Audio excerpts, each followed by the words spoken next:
This is the story of one man's life in the spotlight. Could he be one of the most notable actors of our generation? Let's begin with the early stages of his life, his big break into stardom, and finally, what makes him such a versatile actor. Let's begin with the early ages. Johnny Depp, or John Christopher Depp II, was born June 9th, 1963, in Onsboro, Kentucky. Johnny is the youngest of 4 other children born to John Christopher Depp Sr. and Betty Sue. He gained the nickname Johnny early on to distinguish between him and his father. As a young child, the Depp family would move around a lot due to John Sr.'s job.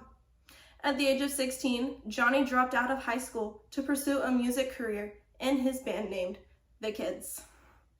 Soon after this, Depp's parents would announce their divorce to their children, and Depp would become emotional support for his mother. Now that we've discussed childhood, let's talk about Johnny's break into the film industry. In 1983, Johnny married makeup artist Lori Ann Allison, who would introduce him to her friend Nicolas Cage. Cage would eventually set up an audition with director Wes Craven, and Johnny would land the role of Glenn Lance in The Nightmare on Elm Street. Later the same year, Johnny would divorce his wife and move on to other projects.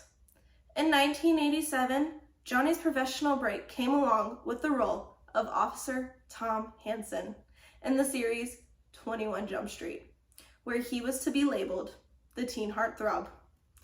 After his big break, we were destined to see Johnny's face in plenty of projects. In the 90s, Johnny would go on to make a close relationship with a director known as Tim Burton, who would later cast Johnny as the lead in many of his films. And lastly, I want to discuss what makes Johnny such a versatile actor. Johnny can be seen in many films, from fantasy all the way to horror. But what exactly makes him so mesmerizing to watch on the big screen? Johnny's most notable debut was in horror, which labeled him as a serious, dark, and alternative performer. He would go on to pick weird and unusual roles, much like himself. When it comes to acting, Johnny puts the role before his public image so that he can deliver the best possible version of a character to us, the viewers.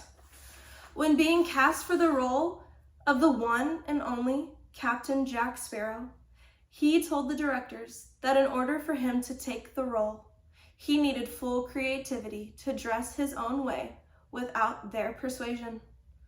Unlike most performers, Johnny was willing to take risks with roles much out of his comfort zone. For every character, Johnny would do extensive research and then try to insert a little piece of himself to make every role unique. In conclusion, Johnny's start wasn't an easy one, but he has gone on to make a very successful life from it. So far, Johnny has starred in as many as 81 films since the beginning of his career. I think it's safe to say he isn't quite finished with us yet. Thank you for listening. Now go put on your favorite Johnny Depp film and watch his magic.